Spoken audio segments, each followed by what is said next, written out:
BJP के leaders का खुलासा हुआ है आरटीआई के माध्यम से, जिसमें ये कहा गया है कि इन लोगों ने लाखों रुपया जो है वो सरकार को चूना लगाया हुआ है।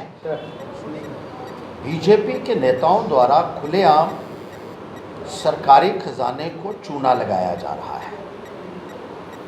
सरकारी प्रॉपर्टियों के ऊपर उन लोगों ने कब्जे किए हुए हैं, सरकारी ज़मीनों के ऊपर, फॉरेस्ट की लैंड्स के ऊपर कोई पूछने वाला नहीं है। खास तौर पर जो गैर कानूनी कब्जा बीजेपी के नेताओं ने सरकारी बंगलों के ऊपर किया है, उसका बिल्कुल भी संज्ञान नहीं लिया जा रहा है।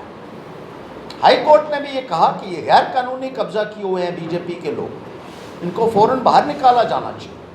लेकिन 3 साल से ज़्यादा हो चुके हैं, अब असेंबली सस्पेंड हुई, फिर डिसॉल्व हुई, लेकिन ये लोग तमाम सुविधाएं सरकारी खर्चे के ऊपर आज भी हासिल कर रहे हैं।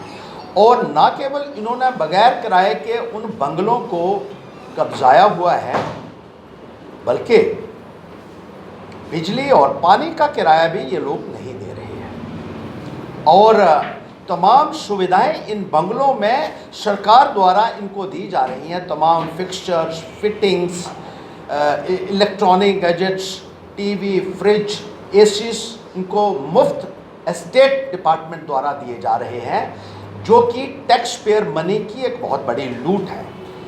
बहुत सारे बीजेपी के लीडर्स का खुलासा हुआ है आरटीआई के माध्यम से, जिसमें ये कहा गया है कि इन लोगों ने लाखों रुपया जो है वो सरकार को चूना लगाया हुआ है। सुनील शर्मा जो रहे हैं किश्तवाड़ से एमएलए इनके बीजेपी के, उन्होंने 4,02,186 रुपया उनका बकाया बनता है, जो उन्होंने अभी तक नहीं दिया। 31 अगस्त तक की फिगर्स आरटीआई के माध्यम से मिली है। इसी तरीके से रामनगर का जो विधायक रहा है, उसने 1,35,546 रुपया जो है बकाया जाता है, जो उसने अदा नहीं किया है, बिजली के बिल नहीं दिए हैं। इसी तरीके से रविंदर रैना है, जो गैर कानूनी तरीके से वहाँ कब्ज़ा किए हुए हैं बंगले के ऊपर, उन्होंने 70,993 रुपया जो है उनकी देनदारी बनती है सरकार को, जो उन्होंने नहीं दिया है। एक कोई मनोहर लाल हैं, बीजेपी के वर्कर हैं, बड़े मियाँ तो बड़े मियाँ, छोटे मियाँ सुहान अल्लाह, ये कार्यकर्ता हैं बीजेपी के। इन्होंने भी गांधीनगर में सरकारी आवास के ऊपर कब्जा किया हुआ है, और इनके 92,104 रुपया इनके खाते और लग्जरी सरकारी खर्चे के ऊपर खरीद कर इनको वहाँ मुहैया कर रही है। इसी तरीके से जो इनके सहयोगी हैं, अपनी पार्टी और पीपल्स कॉन्फ्रेंस को भी गैर कानूनी तरीके से बंगले अलॉट किए हुए हैं दफ्तर बनाने के लिए गांधीनगर में। और असेंबली डिसॉल्व होने के बाद कोई कानून नहीं है ऐसा कि इनको ये यहाँ अलॉट किए जाते, लेकिन भारतीय जनता पार्टी चूँकि उनके साथ चलने वाले हैं, इसलिए इनको भी यहाँ बंगले दिए गए हैं।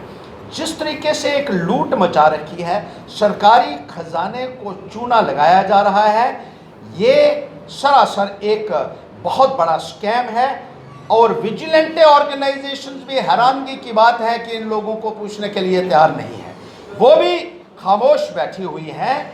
और इस मिली भगत में ऐसा लगता है कि पूरी शमूलियत इन तमाम अदारों की लगती है। मैं ये पूछना चाहता हूँ, लेफ्टिनेंट गवर्नर महोदय कहाँ हैं आप तो ट्रांसपेरेंसी के दावे करते, आप तो ये कहते थे कि गुड गवर्नेंस, और बड़ी बड़ी कसमें आप खाते हैं, आपकी सरकार खाती है, लेकिन खुलेआम जो सरकारी खजाना लूटा जा रहा है बीजेपी के नेताओं द्वारा, क्या आप इसका संज्ञान नहीं लेंगे?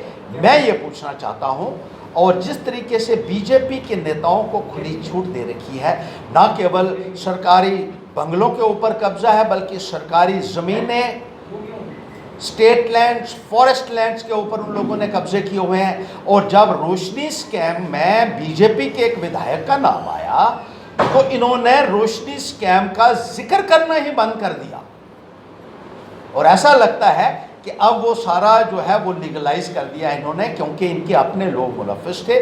जिस एमएलए का नाम आया था रोशनी स्कैम में सबसे पहले, उसने न केवल रोशनी घोटाले में शमूलियत है बल्कि आरटीआई के माध्यम से खुलासा हुआ है कि सरकारी ज़मीन के ऊपर भी 22 कनाल और 15 मरले उसने दबाई हुई है और कोई पूछने वाला नहीं है। छोटे छोटे लोगों को परेशान किया जाता है जिन्होंने चंद मरले ज़मीन अपना जो है झोंपड़े बनाने के लिए जो है वो इस्तेमाल करते हैं, उन लोगों के ऊपर बुलडोज़र चलाया जाता है। यहाँ जम्मू में बुलडोज़र चलाया गया, गांव में बुलडोज़र चलाया जा रहा है, लेकिन बीजेपी के लोगों को ऐसा लगता है कि सरकारी ज़मीनों के ऊपर, फॉरेस्ट ज़मीनों के ऊपर, सरकारी बंगलों के ऊपर कब्जा करने की पूरी जो है वो इन्होंने एक छूट दे रखी है।